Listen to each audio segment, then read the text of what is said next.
자, 이번 시간에는 제8장 기타 소방 전기 설비에 대해서 같이 공부하도록 하겠습니다. 자, 그럼 먼저 첫 번째 나와 있는 그 전력 계통을 보실 건데, 자, 이번 8장에서는 이제 전력 계통 부분하고 그리고 공사 재료 딱 두 가지가 있어요. 그래서 먼저 여기 전력 계통에 나와 있는 내용부터 보도록 하겠습니다. 자, 첫 번째 나와 있는 접지의 목적입니다. 자, 접지 같은 경우에는 우리 그 전기 공사를 할 때, 소방 공사도 마찬가지겠지만 전기 공사를 할 때 접지는 필수적으로 해야 되는 그 공사죠, 그렇죠? 그래서 이 접지의 목적이라고 하는 것이 나옵니다. 그 접지를 하는 가장 큰 목적은 뭐냐? 바로 사람의 안전을 위해서, 그죠? 안전을 위해서 접지를 하는 것이 있어요. 그래서 첫 번째는 바로 감전을 방지하기 위해서, 즉 사고 방지를 위해서 접지를 실시한다는 거고요. 그리고 두 번째로는 이제 기기의 손상 방지, 그죠? 기기를 이제 보호하기 위해서 또 접지를 한다라는 거죠. 그래서 기계기구의 절연 보호, 그 다음에 보호 개전기의 확실한 동작, 고속 차단 기능이라는 세 번째 목적이 있고요. 그리고 이상 전압의 경감 및 발생의 방지, 그래서 중성선을 접지했을 때 그때의 목적이 되겠습니다. 그래서 접지를 하는 목적 네 가지 정도 꼭 암기를 해주시고요. 자, 그 다음, 이제 역률의 개선입니다. 역률 개선 같은 경우에는 이제 전력용 콘덴서, 또 여기 진상 콘덴서 나왔는데, 요 전력용 콘덴서와 그리고 방전 코일의 그 설치 위치 정도를 좀 보시면 될 것 같아요. 그래서 전력용 콘덴서, 즉 진상 콘덴서는 어디에 설치를 하냐면, 이제 부하의 역률을 개선하기 위해서 바로 부하와 어디에 병렬로 접속을 하는 거죠. 그러니까 이거를 이제 변압기 쪽에 전력용 콘덴서를 변압기 쪽에 가까운 곳 쪽에 설치를 하게 되면 전력 소모를 경감할 수 없기 때문에 바로 부하의 말단이나 부하와 병렬로 연결을 해야 되는 겁니다. 자, 그리고 방전 코일 같은 경우는 왜 설치를 하냐? 바로 잔류하고 있는 전하를 쉽게 방전시키기 위해서 바로 방전 코일을 설치를 하는 거죠. 그래서 콘덴서 회로를 전로로부터 개방 시 분리했을 지에 잔류 전하를 쉽게 방전하기 위해서 바로 방전 코일이라는 것을 설치를 하는 거죠. 자, 다음 이제 보호 개전기입니다. 보호 개전기는 여기 나와 있는 것처럼 기기와 이제 선로의 보호 기기를 말하는 건데, 바로 사용 목적에 따른 이제 분류가 있어요. 사용 목적. 그래서 첫 번째 보시면 과전류 개전기가 있죠. 과전류 개전기, 바로 오버 커런트 릴레이를 쓴 거예요. OCR. 그래서 과전류 개전기는 과전류가 발생했을 때 동작하는 개전기를 말합니다. 말 그대로 과전류가 흘렀을 때, 과전류가 발생했을 때 동작하는 개전기, 바로 OCR 과전류 개전기가 되고요. 그 다음 과전압 개전기도 마찬가지입니다. 자, 오버 볼테이지 릴레이입니다. 그죠? 오버 볼테이지 릴레이에서 과전압이 발생했을 때 그때에 동작하는 릴레이 개전기 말하겠죠. 자, 그다음 세 번째로는 이제 부족 전압 개전기입니다. 부족 전압. 그러니까 과전압 개전기와 반대겠죠. 이거는 전압이 부족했을 때. 그래서 언더 볼테이지 릴레이라고 하는데, 이거는 이제 부족 전압이 발생했을 때 동작하는 개전기가 되는 거죠. 자, 그다음 네 번째 지락 개전기 나와 있죠. 지락이니까 그라운드 릴레이를 말하는 거예요. 지락 개전기 GR인데, 이거는 이제 지락 사고 시에 지락 전류에 의해 동작하는 개전기입니다. 접지 개전기. 그런데 여기서 반드시 뭐가 필요하냐? 영상 변류기가 반드시 필요합니다. 영상 변류기. 그래서 이 영상 변류기 같은 경우는 바로 누설 전류를 감지해 주는 거죠. 그죠? 검출해 주는 거. 영상 변류기가 필요하다. 어떤 개전기? 바로 지락 개전기죠. 그래서 지락 개전기에는 뭐가 필요하다고요? 영상 변류기가 필요하다고요. 이거 기억해 두세요. 자, 그 다음에 열동 개전기입니다. 서멀 릴레이라고 하죠. THR. 열동 개전기 같은 경우에는 바로 전동기 등의 과부하 보호용으로 사용되는 개전기가 되겠죠. 그죠? 이것도 좀 기억해 두세요. 전동기 등의 과부하가 걸렸을 때 그 전동기 같은 경우는 모터를 보호하기 위해서 쓰는 개전기, 바로 열동 개전기라고 합니다. THR. 자, 그 다음 기기의 내부 고장 검출에 사용하는 그러한 개전기가 있어요. 내부 고장. 자, 기기들의 내부가 고장이 났을 때 그때 검출하는 개전기들이 나와 있죠. 자, 첫 번째 접지 개전기죠. 아까 말씀드렸던 거예요. 자, 접지 개전기는 지락 전류를 검출을 하고요. 바로 영상 변류기를 사용하는 개전기다. 이거 기억하시라고 했어요. 영상 변류기를 사용하는 개전기, 바로 접지 개전기입니다. 자, 그 다음에 거리 개전기는 개전기 입력 전압과 전류의 비에 따라 작동하는 개전기라는 거 참고로 보시면 되고요. 그 다음 이거 중요합니다. 비율 차동 계정기 그리고 부호홀즈 계정기 요거 중요해요. 자, 비율 차동 계정기와 그리고 부호홀즈 계정기 요거 중요합니다. 그래서 이 중에 비율 차동 계정기 요거 반드시 좀 암기를 해두세요. 이 비율 차동 계정기 같은 경우는 어떤 목적에 쓰이냐면 바로 발전기나 변압기의 내부 고장 보호용으로 사용합니다. 바로 비율 차동 계전기 또는 이제 문제에 따라서 이 비율자가 안 나올 때가 있어요. 그냥 차동 계전기라고 나올 때가 있어요. 이것도 마찬가지로 발전기나 변압기의 내부 고장 보호용으로 사용된다는 거 기억해 두시고요. 그리고 발전기 권선의 층간 단락 보호로 사용을 합니다. 그래서 비율 차동 계전기 이거 중요합니다. 그 다음 열동 계전기는 전동기의 과부하 보호용으로 사용한다라고 말씀을 드렸고요. 그 다음에 역상 과전류 계전기. 자, 이것도 중요합니다. 역상 과전류 계전기. 그는 발전기의 부하 어떨 때 불평형했을 때. 그죠? 발전기의 부하가 불평형이 됐을 때 그걸 방지하는 목적으로 사용하는 것이 바로 역상 과전류 계전기입니다. 이것도 시험에 출제가 되고 있습니다. 그래서 이 접지 계전기, 그리고 비율 차동 계전기, 그 다음 열동 계전기, 역상 과전류 계전기. 이 정도는 반드시 암기해 두셔야 돼요. 중요한 계전기예요.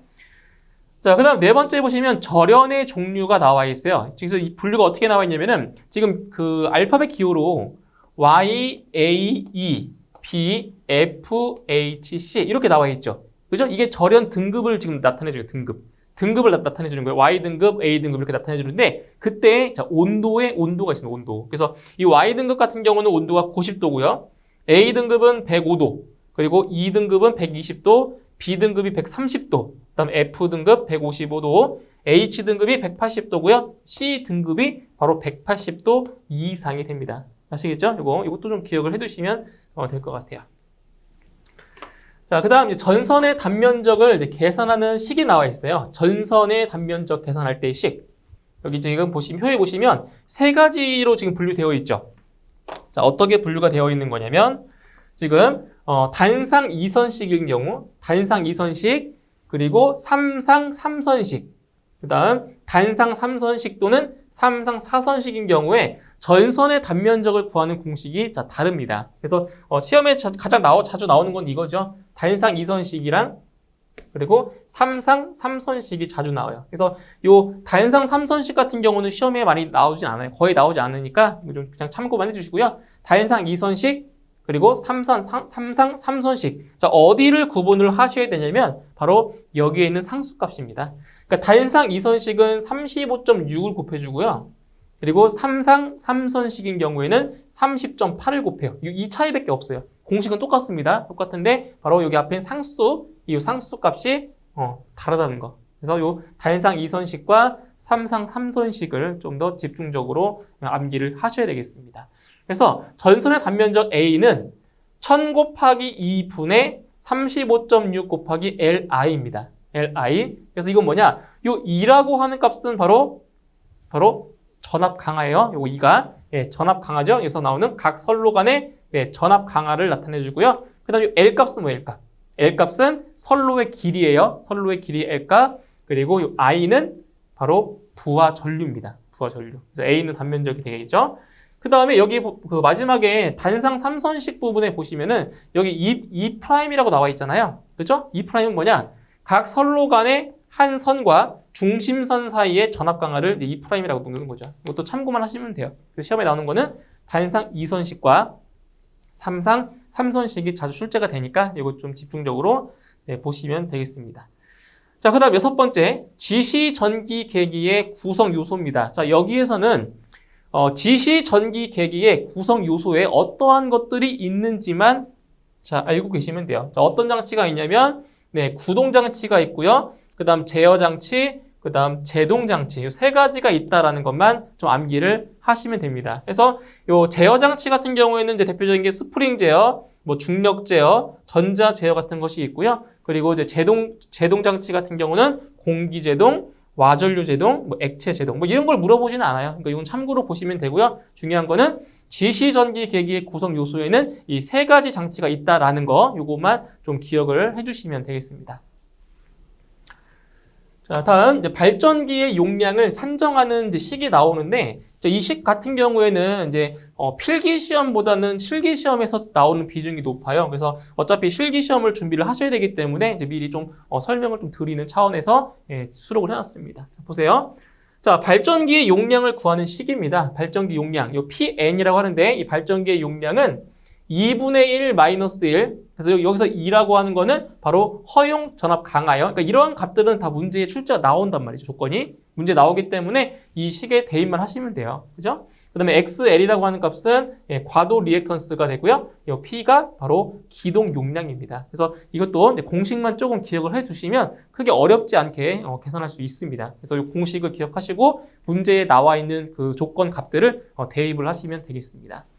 자, 그 다음 이제 발전기의 차단기 용량이 나오죠. 발전기의 차단기 용량. 자, PS라고 하는데 이 PS는 XL분의 PN 곱하기 1.25로 구할 수가 있습니다. 그래서 이 PN이라고 하는 거는 아까 여기 첫 번째에서 구했던 발전기 용량이 되는 거죠. 그죠? 발전기 용량을 과도 리액턴스로 나눠주는 거예요. 이제 거기에다가 바로 1.25배를 해줘요. 그래서 1.25라고 하는 거는 여유율.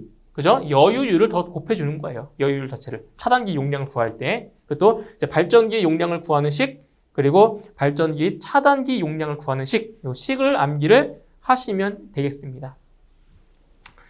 자, 이제 그 다음 두 번째로 이제 공사 재료 부분을 한번 볼게요. 공사 재료. 자, 이거는 이제 전기 기사와 비교했을 때 이거는 전력공학 쪽에 이제 그 유사한 내용들이 많이 나올 거예요. 전력공학. 자, 첫 번째 보시면 전선의 굵기를 결정하는 자, 세 가지 요소, 중요한 세 가지 요소가 나와 있죠. 자, 어떤 것이 있나요? 바로 허용 전류, 그 다음 전압 강하, 그리고 기계적 강도. 대표적인 세 가지입니다. 이게 전선, 자, 전선의 굵기를 결정하는데 필요한 요소들이죠. 요소들. 그래서 이거를 암기를 하실 때 어떤 식으로 암기를 하시냐면은 자, 앞 글자를 암기하시면 좋아요. 그래서 허기저. 우리 왜 배고플 때 뭐라고요? 허기지다고 하죠. 허기저. 그죠? 이렇게 하시면 돼요. 허기전. 그죠? 허기저. 이렇게 연상하시면 되겠죠? 허기저. 그래서 허용 전류, 기계적 강도, 전압 강하. 이 세 가지가 중요한 요소라는 거 기억을 해주시면 되겠습니다. 허기저예요. 허기전. 자, 그 다음에 두 번째 보시면 전선 및 케이블의 구비 조건입니다. 그러니까 전선과 케이블이 갖추어야 될 조건을 말하는 거죠. 갖추어야 될 조건. 자, 이거는 이제 쭉 읽어보시면은 그냥 다 당연한 내용입니다. 당연한 내용. 첫 번째, 기계적 강도가 클 것. 그죠? 그러니까 외부에서 어떤 물리적인 힘을 가했을 때 그때 이 전선이 잘 버텨야 된다는 거죠. 그러니까 기계적으로 강도가 커야 돼요. 그죠? 그러니까 강도가 작으면 안 되는 거죠. 강도가 커야 된다. 그 다음에 인장 강도가 클 것. 그럼 인장 강도가 뭐냐면은 이 전선을 당겼을 때 그거에 견디는 최대 응력을 바로 인장 강도라고 하는데 그 인장 강도도 어때야 돼요? 당연히 커야 되는 거죠. 작으면 안 되겠죠. 그죠? 당연히 커야 되고요. 그 다음, 자, 가요성이 풍부할 것. 가요성. 자, 가요성이 뭐예요? 가요성? 가요성은 구부러지는 것. 그죠? 잘 구부러져야 돼요. 그죠? 이게 딱딱하게 딱 막대처럼 구부러지지 않으면 어때요? 공사할 때 상당히 힘들겠죠. 그죠? 그러니까 가요성이 좋아야 돼요. 전선은 가요성이 풍부할 것. 그 다음에 전기 저항이 작을 것. 그러니까 전기 저항이 작다라고 하는 것은 반대로 말하면 뭐예요? 도전율이 높다는 거죠. 그러니까 전기가 잘 통한다는 거죠. 그러니까 전선은 일단 전기가 잘 통하게 되잖아요. 그죠? 그래서 전기 저항이 작을 것 또는 도전율이 클 것. 그죠? 구비 조건. 그 다음 이게 가장 중요하죠. 가격이 저렴해야 돼요. 그죠?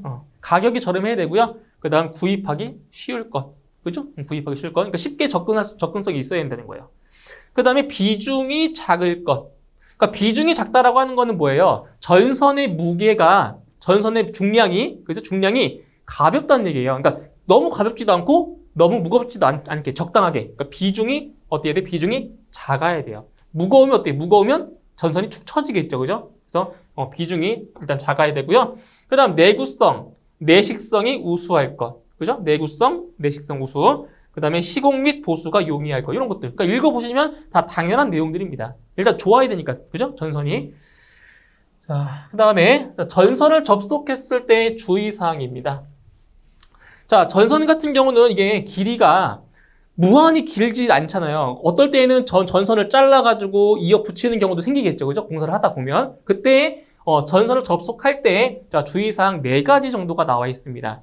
자, 어떤 주의점이 있냐면 첫 번째, 접속부는 노출시키지 말 것. 그러니까 이 전선을 이렇게 접속한 부분은 반드시 절연 테이프로 이렇게 감거나 아니면 캡으로 싸가지고 외부로 노출을 시키면 안 되죠. 그렇죠? 왜냐면 이제 어떤 빗물이나 물 같은 거에 접촉을 하게 되면 감전의 우려도 있고, 그죠? 그러니까 상당히 안전에 위험하단 말이에요. 그래서 이 접속부는 반드시 노출을 시키면 안 됩니다. 그래서 절연 테이프나 캡을 이용해서 바로 외부의 노출을 막아야지 되는 겁니다. 그 다음 접속 부분의 절연 성능은 타 부분과 동등 이상이 되도록 할 것. 그래서 이 전선을 잘라서 접속을 하게 되면은 아무래도 전기 저항이 늘어나기 때문에 이때 절연 성능을 다른 부분과 동등 이상이 되게끔 접속부를 잘 접속을 해줘야 되고요. 그 다음에 접속점의 전기 저항이 증가하지 않도록 할 것. 그러니까 전기 저항이 증가하게 돼버리면 그만큼 도전율이 작아지겠죠, 그죠? 도전율이 작아지기 때문에 우리가 원하는 그만큼의 전기를 더 보낼 수가 없게 되는 거예요. 그래서 접속점의 전기 저항이 증가하지 않도록 할 것. 그 다음에 전선의 세기를 몇 퍼센트? 20% 이상을 감소시키지 말 것. 이 수치 기억하세요. 전선의 세기를 20% 이상 감소시키지 말 것. 그러니까 아무래도 이게 전선을 잘라서 이어 붙였기 때문에 어떻게 되겠어요? 이게 전선 세기가 더 약해지겠죠? 잡아 당기면은 이제 끊어질 우려가 더 크단 말이에요. 그래서 전선의 세기를 20% 이상을 감소시키지 말아야 된다는 겁니다. 그 기준이 몇 퍼센트? 20%라는 얘기예요. 기준이. 자, 그 다음 단선과 연선이라는 게 나와요. 자, 그럼 여기서 단선과 연선이라고 하는 거는 이 전선의 도체. 자, 도체를 말하는데 이 전선 같은 경우는 이렇게 돼 있어요. 전선이 그 전선을 이렇게 딱 잘라 보면은 이런 식으로 되어 있다, 그렇게. 그러니까 전선을 이제 그 전선의 단면을 딱 보면 요 가운데 있죠, 가운데. 요 가운데에 뭐가 들어가냐? 요 가운데에 도체가 들어가요, 도체. 뭐 우리가 흔히 알고 있는 뭐 구리선, 뭐 알루미늄선 이런 선 들어간단 말이에요. 자, 가운데에 도체가 들어가고요. 이 도체를 감싸고 있는 뭐가 있어요? 절연체. 네, 절연체로 감싸고 있는 거예요. 이거를 이 절연체로 감싸고 있지 않으면 어떻게 했어요? 다 감전되겠죠. 그죠? 네, 절연체로 도체를 감싸고 있단 말이에요. 그래서 여기서 말하는 단선과 연선이라고 하는 거는 어떤 걸 얘기하냐? 바로 이 도체를 얘기를 하는 거예요, 도체. 자, 그러면 단선이 뭐고, 그럼 연선이 뭐냐? 자, 단선 같은 경우는 그 단면이 원형인 딱 한 가닥짜리의 도체를 단선이라고 해요, 단선. 예? 한 가닥, 도체 한 가닥으로 되어 있는 것을 단선이라고 합니다. 단선. 그래서 크기는 지름으로 표시를 해요. 크기는 지름으로 표시를 하고요. 현재는 잘 사용하고 있지 않아요. 왜냐면은 그 단선은 잘 구부러지지가 않아요. 되게 좀 유연성이 떨어지기 때문에, 그죠? 유연성이 떨어지기 때문에 잘 사용하지 않고 있고요. 그래서 요즘에는 뭘 쓰냐? 다 연선을 써요, 연선. 그러니까 연선이라고 하는 거는 단선, 좀 가느다란 단선을 여러 가닥을 꼬아서 만든 것이 연선이에요, 연선. 그러니까 연선 같은 경우는 어때요? 단선보다 더 가요성이 더 풍부합니다. 잘 구부러져요. 유연성이 더 좋아요. 아시겠나요? 그래서 요 단선 여러 가닥을 꼬아서 만든 전선으로 그때 크기는 공칭 단면적으로 표시를 해요. 아시겠죠? 그래서 단선은 지름으로 표시를 해주지만 연선은 공칭 단면적으로 표시를 해준다라는 거 좀 보시면 되고요. 자, 그럼 여기서 이제 공칭 단면적을 이제 구하는 이제 식이 나와요. 자, 이 식도 뭐 시험에 직접적으로 나오는 부분은 아니기 때문에 좀 참고 정도만 하시면 좋을 것 같아요. 자, 먼저 그 총 소선의 수를 구하는 공식이 나오죠. 그러니까 지금 단선 같은 경우는 어차피 선이 도체가 한 가닥이기 때문에 총 소선의 수를 구할 필요가 없어요. 근데 여기서 말하는 총 소선의 수라고 하는 거는 바로 연선의 가닥수, 총 가닥수를 지금 구하자는 거죠. 그럼 이 연선이라는 게 어떻게 되어 있냐면 요 가운데에 한 가닥이 도체가 있어요. 한 가닥. 자, 한 가닥 도체가 있고요. 이 도체를 감싸는 거예요. 감싸가지고 몇 개가 있냐면은 6개. 이런 식으로. 자, 6개의 도체가 이렇게 꼬는 거예요. 꼬는 거. 이게 일렬로 가는 게 아니라 이 가운데 있는 도체를 중심으로 해서 이렇게 꼬는 거예요. 그러니까 S자로 꼬는 방법이 있고요. 자, Z자로 꼬는 방법이 있어요. 이건 뭐 그냥 이런 게 있다라는 거 알고 계시면 돼요. 그러니까 꼬는 방향이 시계 방향으로 꼬는 게 있고, 그리고 시계 반대 방향으로 꼬는 방법이 있겠죠. 그러니까 이게 처음에 가운데에 한 가닥 있고 그 다음에 몇 가닥? 6가닥 이렇게 있는 거예요, 6가닥이. 그럼 또 이게, 그 위에 또 12가닥이 또 꼬아지면 돼요. 이렇게 12가닥이. 이렇게. 그 다음 또 그 위에 18가닥. 이런 식으로 계속 층을 쌓는 거예요, 층을. 이렇게. 네? 이런 식으로. 그래서 요 가운데에 있는 것이 한 가닥이고요. 여기에 쌓여있는 게 6가닥. 그 다음에 쌓여있는 게 12가닥. 그 다음 쌓여있는 게 뭐 18가닥. 이런 식으로. 이렇게 된다고요. 그럼 그 다음 층에 있는 거는 24가닥. 이렇게 되는 거예요, 24가닥. 그래서 6의 배수만큼 개수가 늘어나요. 6의 배수만큼. 자, 그래서 나온 식이 뭐냐면 바로 이 식이 나온 거죠. 총 소선의 수는 3n 곱하기 n 플러스 1 플러스 1이에요. 그러니까 여기서 이 n이라는 게 뭐냐면 n은 바로 층의 개수. 층의 개수. 그래서 이게 지금 가운데 도체를 제외하고 이게 1층, 이게 2층이고요. 여기 3층, 여기 4층이 돼요. 그래서 요 n의 값에다가 이 층의 개수를 대입을 하면 총 소선의 개수가 나온다는 얘기예요. 아시겠죠? 이렇게. 그다음 이제 바깥지름. 자, 바깥지름 같은 경우는 어떻게 구하냐? 2n 플러스 1 곱하기 d다. 자, 이거는 뭐냐면 이런 거예요. 바깥지름. 자, 만약에 여기 도체가 하나가 이렇게 있어요. 가운데. 이 도체를 중심으로 해서 6가닥을 꼬았어요. 이렇게 꼬았어요. 6가닥을. 그러면 이 도체는 총 외경이 이거죠, 이거.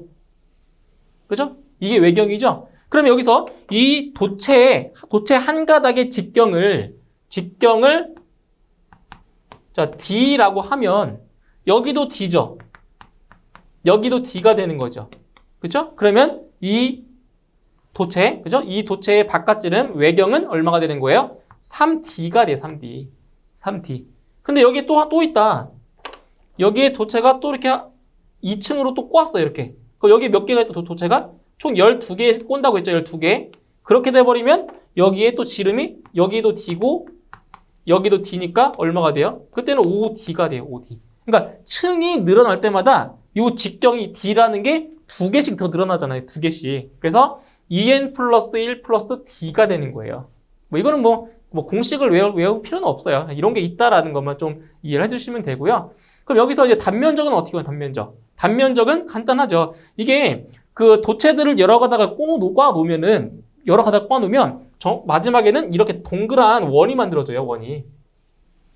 이렇게 원이 만들어져요. 그럼 결국 이 단면적은 이 원의 넓이를 구하는 거랑 똑같아요. 원의 넓이를. 그러면 이 전체, 이 바깥 지름. 자, 여기 바깥 지름을, 보세요. 이 바깥 지름을, 자, D라고 할게요. 전체 지름을. 그럼 D라고 하면은 이 단면적은 얼마 되냐? 단면적은 바로 4분의 파이 곱하기 D제곱이 돼요. 이렇게. 그래서 이 도체의 단면적은 이런 식으로 구해주시면 돼요. 원형이기 때문에. 4분의 파이 D제곱이다 해서 이러한 공식이 만들어진 거죠.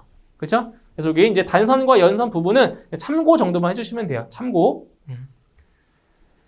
자, 그 다음 이제 저하 목내배선의 준공 검사를 했을 때 측정 시험이 있어요. 이 3가지 좀 기억을 해두세요. 자, 저하 목내배선의 준공 검사 시에 측정하는 시험. 자, 어떤 시험을 하냐면 첫 번째 절연 저항 측정을 해주고요. 절연 저항 시험. 그리고 접지 저항. 그 다음에 도통 시험. 이 3가지가 있다라는 거 이것도 좀 암기를 해주세요. 저하 목내배선 준공 시에 측정하는 시험. 절연 저항. 그 다음 접지 저항. 마지막 도통 시험. 이 3가지 기억을 해주시면 되겠습니다. 자, 그 다음 전선 및 케이블의 종류와 약호가 나와 있죠. 이것도 그냥 참고만 하시면 돼요. 뭐 이게 직접적으로 뭐 나오진 않지만, 그래서 요 뭐 ACSR, OC 전선, CV 케이블, DV 케이블, E 케이블, 그 다음 HFIX 전선, HFCO 케이블, 이런 것들이 있다라는 것만 아시고요. 이거 한 가지만 좀 보세요.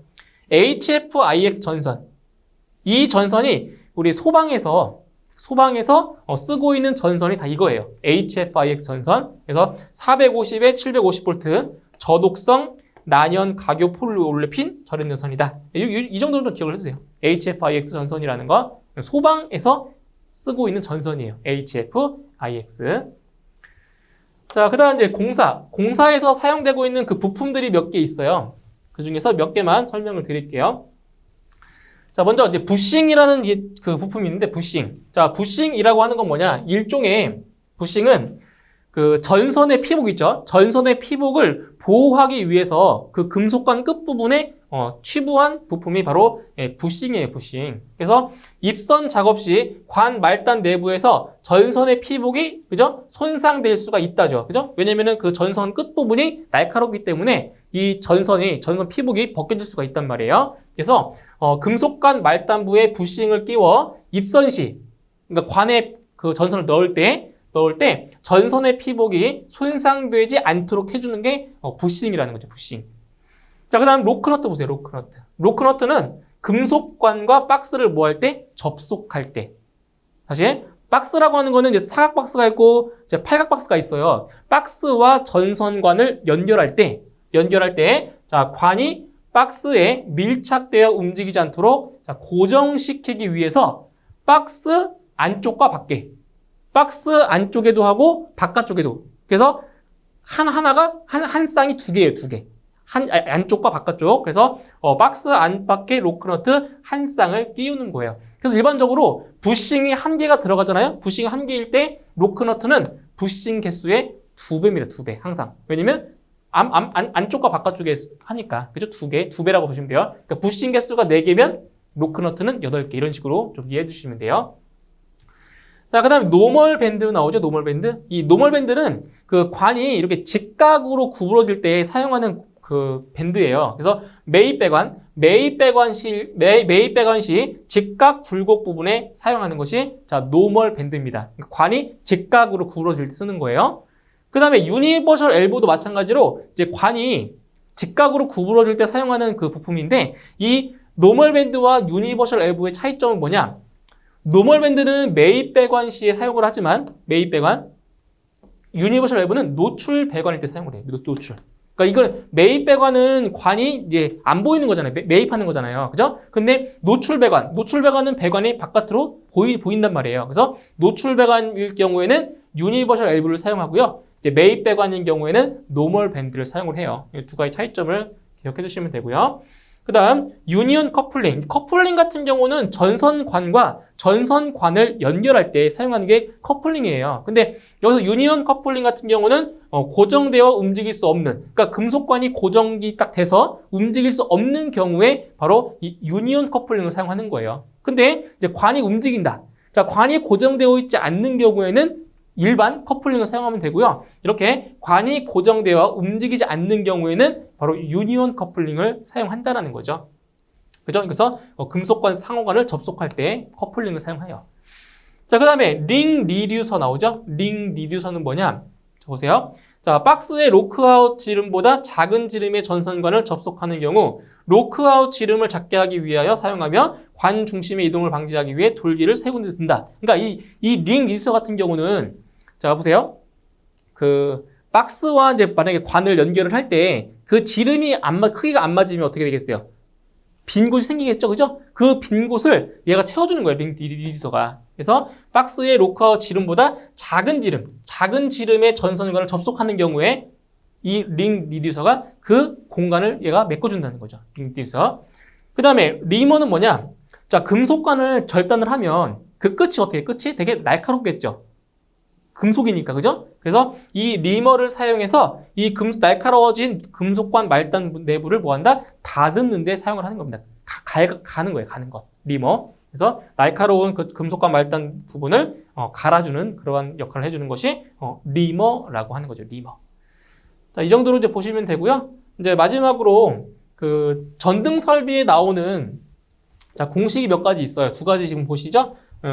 그 전등의 설비에 나와 있는 그 공식 2가지만 이제 마지막 보도록 하겠습니다. 자, 일단 광속 결정의 기본식이 나와 있어요. FUN은 AED라는 공식. 이거 자주 나오는 건데, FUN은 AED. 그래서 F라고 하는 것이 광속입니다. 광속. 이게 이제 단위가 루멘이라고 읽어요. 광속. 그 다음에 U는 조명률이고요. N은 조명 등의 개수고요. A는 면적, 그리고 E는 조도, 그리고 D는 감광 보상률입니다. 그래서 이 공식을 좀 암기를 이렇게 해두셔도 좋아요. 이걸 번데기 공식이라고도 하거든요. 번데기 공식. 그래서 FUN은 순서를 좀 바꿔서 DEA. 해서 이거를 번데기 공식이라고도 하고 있습니다. 그래서 FU에는 DEA다. 이 공식을 좀 기억을 해주시고요. 이게 어떤 걸 물어볼지 몰라요. 뭐 조명 등의 개수를 물어볼 수도 있고요. 그죠? 아니면 광속을 물어볼 수도 있겠죠? 이 공식을 변형해서. 그래서 이 공식만 알고 있으면 광속도 구할 수도 있고 개수도, 조명 등 개수도 구할 수 있고 그 다음에 뭐 조도도 구할 수 있고 그죠? 그래서 이 공식을 좀 기억을 해두시면 되고요. 그 다음에 이제 법선 조도인데 이 조도와 거리하고의 좀 관계를 보셔야 돼요. 자, 여기 이렇게 되어 있어요. 자, 여기가 지금 광원입니다. 광원. 광원이고요. 자, 광원으로부터 자, 이렇게 할고요. 여기 R미터만큼. 자, R만큼 떨어진 곳에서의 여기에서의 조도를 알고 싶어요. 그때 이제 이거를 법선 조도라고 하는데 여기서 이 조도와 이 거리 사이의 관계를 보셔야 돼요. 그래서 여기 보시면 E는 R 제곱분의 I라고 있죠. 이 I가 바로 광도예요. 광도. 칸델라로 쓰이는 광도. 그래서 이 법선 조도는 거리의 제곱이 뭐한다? 반비례한다라는 사실. 이것만 알고 계시면 돼요. 아시겠죠? 조도는 거리의 제곱이 뭐한다? 반비례한다. 이 관계를 좀 기억을 해주시면 되겠습니다. 자, 여기까지 해서 이번 시간에 8장 기타 소방 전기 설비에 대한 내용을 같이 알아보았고요. 다음 시간에 이제 8장에 해당하는 문제풀이를 하도록 하겠습니다. 수고하셨습니다.